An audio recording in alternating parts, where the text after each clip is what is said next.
I'm Jim Anderson. I'm a recording engineer and producer.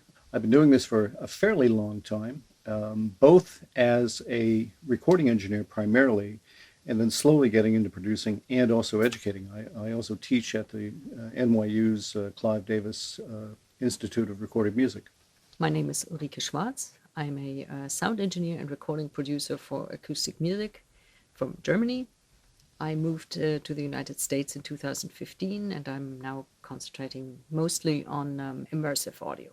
I've specialized in jazz and classical music and also acoustic music for a couple of reasons. One is most people don't want to do that, and I found that that's really where my love is. I come to it as a musician originally. I remember once I was sitting in Zurich. We had done a take, and the leader said to me, I'd like to go back. And I said, you want to go back to about like bar 185?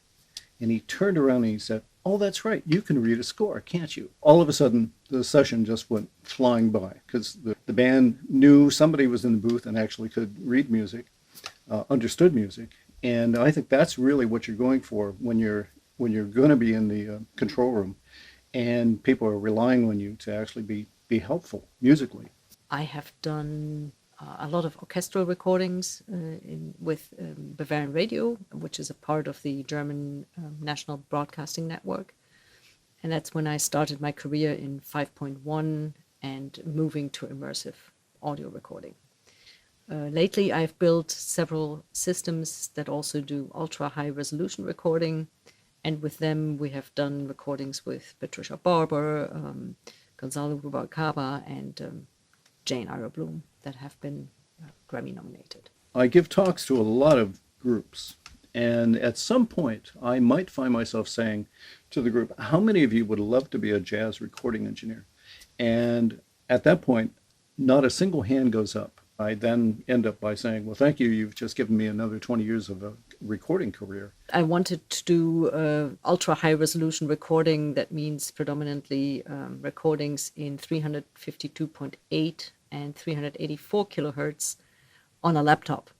And they told me it's impossible. And of course, that's when I say, okay, let's do that then. If I have any advice to give an aspiring student, don't follow whatever is the latest and greatest, because everyone's chasing that.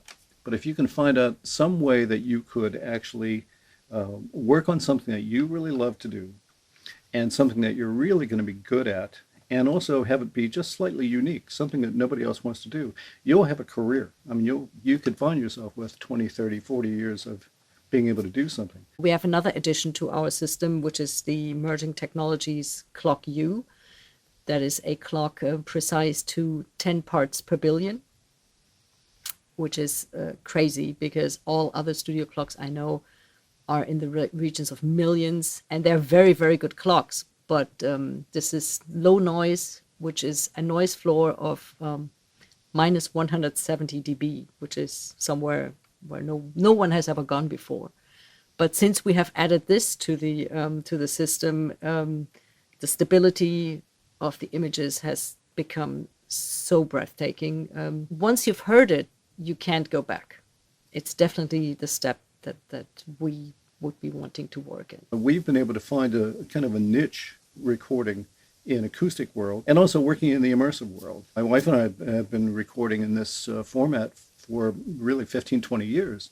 And I feel like the world has just caught up to us. One of our big recording sites is the concert hall in Stavanger, Norway.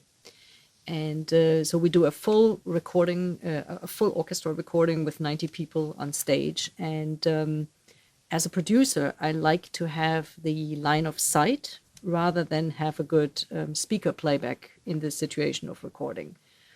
So we will be actually in a little, let's say, closet type room where we still set up a 5.1 system for the conductor. When they come in, they need to have a big sound. So for them, we actually set up the speakers.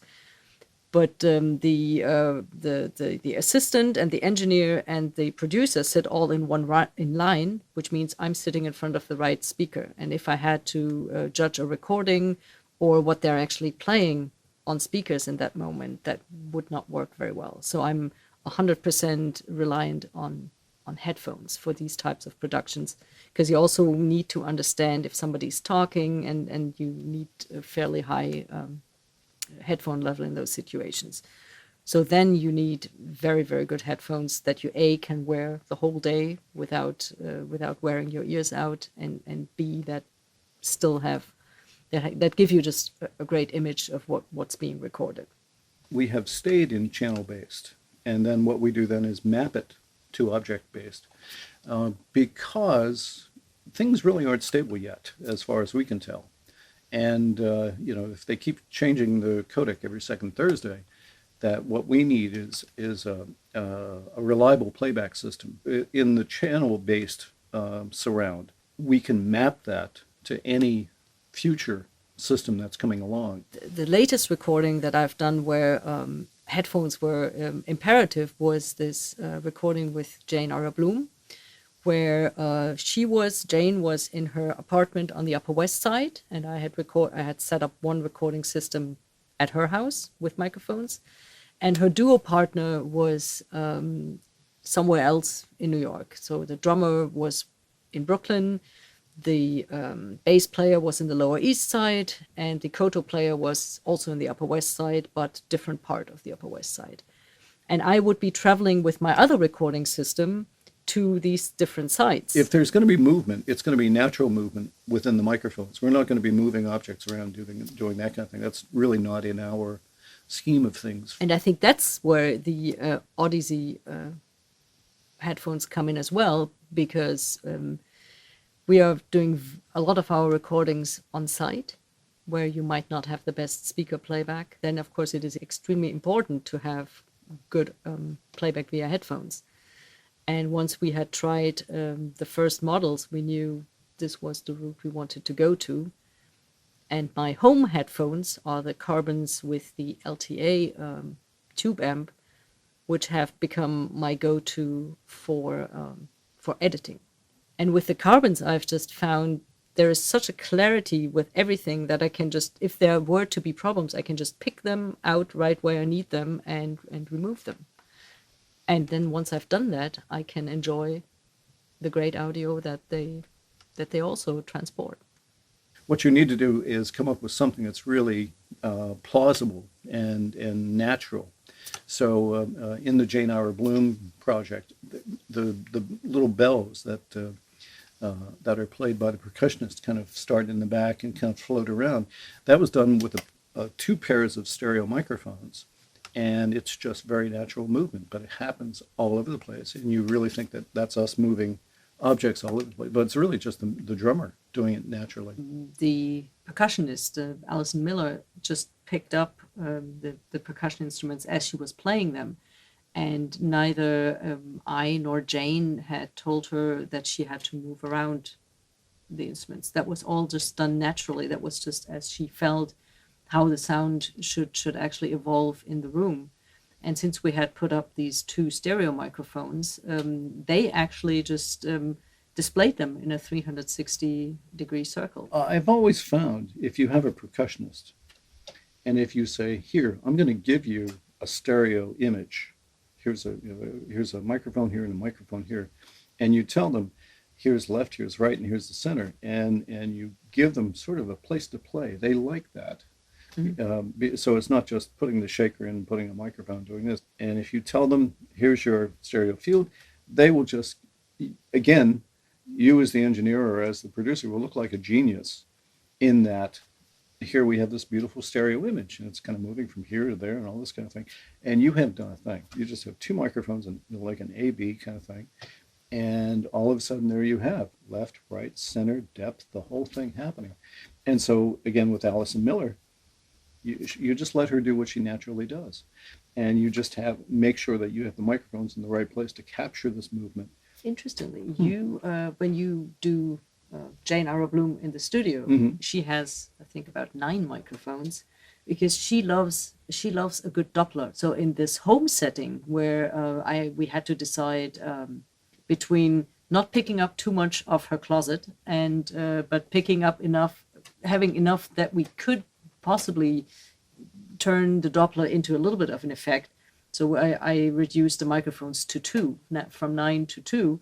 It's just the natural thing that actually happens while there are two microphones in front of her. What I've done with her, especially knowing that we might mix it in surround or now immersive, I put her on kind of a very large oriental carpet and then put microphones at the corner of each of the carpet.